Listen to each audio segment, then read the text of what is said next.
What? Who is it? I'm an old man, for crying out loud. Oh, it's just you. Well, what do you want? A story? At this hour? Well, I'll do you one better. I'll tell you of the tale of an adventure that's not yet even done being written.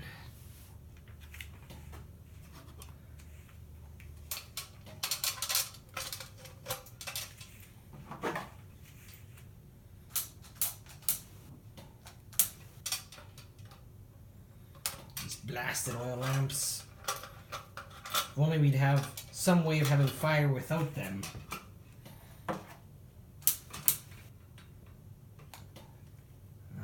There we go. That ought to do it. Yes. Now, where's that book?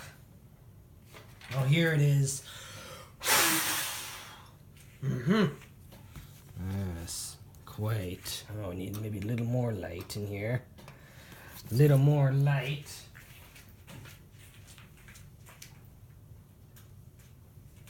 There we go. That ought to do it. Alright, now, where was I in there? Yes. Yes, indeed.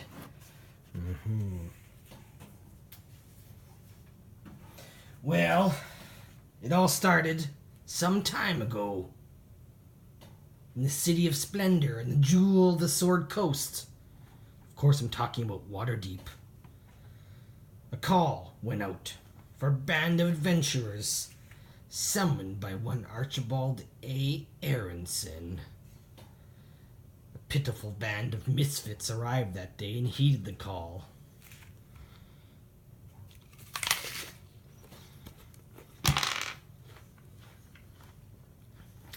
Where was I? Oh yes, the interviews. You see, Archie had some strange ways of interviewing prospective employees. Nevertheless, the three dimwits and unmentionables were hired that day. Massaguy, an elf with a secret book, Danar, discussing half-breed, always had his nose in a book, and Aaliyah, another mutt of an urchin.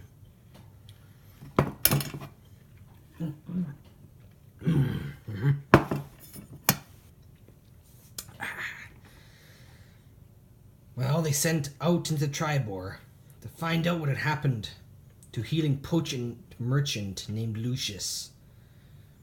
Archie even sent his right-hand halfling, Darby, along that day.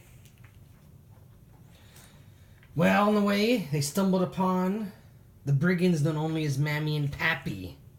Lucky for them, they ran like cowards away from the brigands and hid in a cave. Inside they found a small hidey hole of a halfling named Squabble. It seems something by the name of Tug was looking for him. When they left the cave, the dimwits found out who Tug was. A hill giant working for Mammy and Pappy. Massaguy, he tried to confuse Tug. But yet again, they had to run away and escape, and Tug followed. He gave chase. But they managed to elude him. Yes, they did.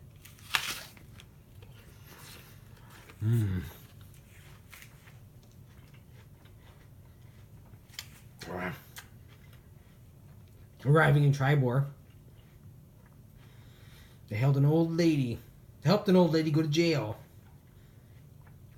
They looked into another crime, but didn't solve that one. And then eventually they made their ways to the cave that this Lucius comes from, with his healing potions. On the way, they interrupted a flock of some sort of birdmen, costing a couple merchants. And for once, wouldn't you believe it, they didn't run. In fact, the battle raged. Whereupon a new ally jumped and javelined himself into the fray. Doran, a human noble of great character and pedigree.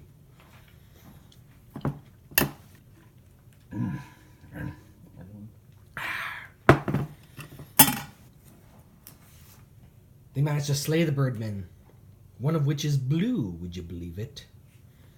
Masagai decides to dissect them and check their stomach cavities.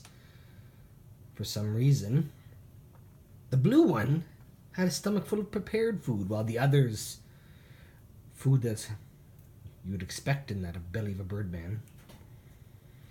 Doran formally introduces himself, and the group carries on.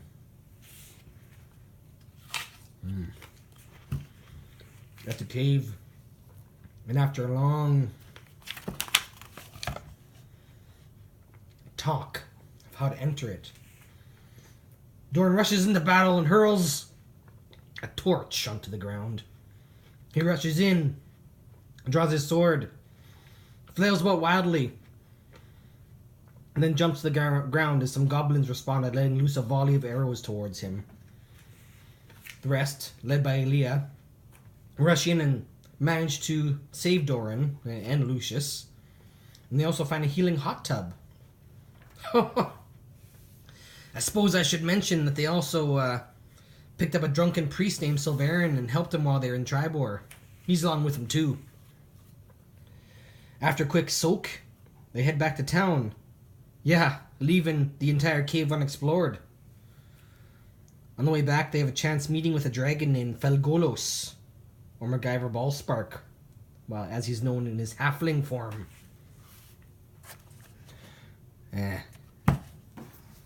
Arriving in Tribor, Lucius he tries to make out with Doran, and some children see, but after less than something's learned by everyone.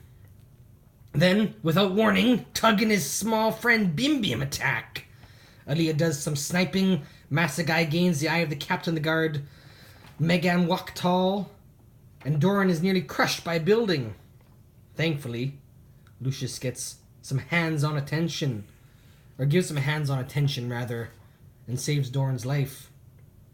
During the scuffle, Darby makes his escape, and Doran says that he was sent to spy on Darby. Imagine that, of all things.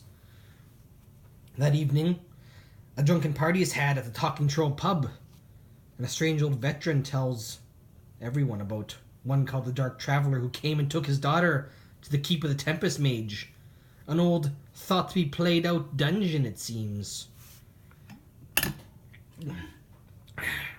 Of course, the dimwits wake up hungover, with memories half blackened by booze of the night before. Does Aaliyah return Dainar's affection? And what about Meghan Waktal? And Lucius? And Amandar Longshaft, rather. Those are for other days. The group heads back to the Healing Potion Cave and finds it deserted except for a dying goblin. Seems Pappy made it there first. And after some thumb twiddling, they decide to head to the Keep of the Tempest Mage. Inside, they find all manner of hideousness. A howling pillar, monkeys and barrels, an easy staircase puzzle, and finally they save a girl from the Dark Traveler, but only after Doran's leg is bitten off by a disgusting creature. Bitten off. Outside, Ellie uses her device to contact Archie, but while she's talking, Darby's attacked. Archie's attacked by Darby. Sometime later, they're picked up by Guy Ledouche in his swank flying tower. Lots of sexy things happen there. There's a hot tub party, a man made out of wood, more wood growing out of the walls. But I'll leave the rest of that story for another time. Besides, little Dim, I think old Pappy needs to get to bed before tomorrow's journey to Bryn Shander.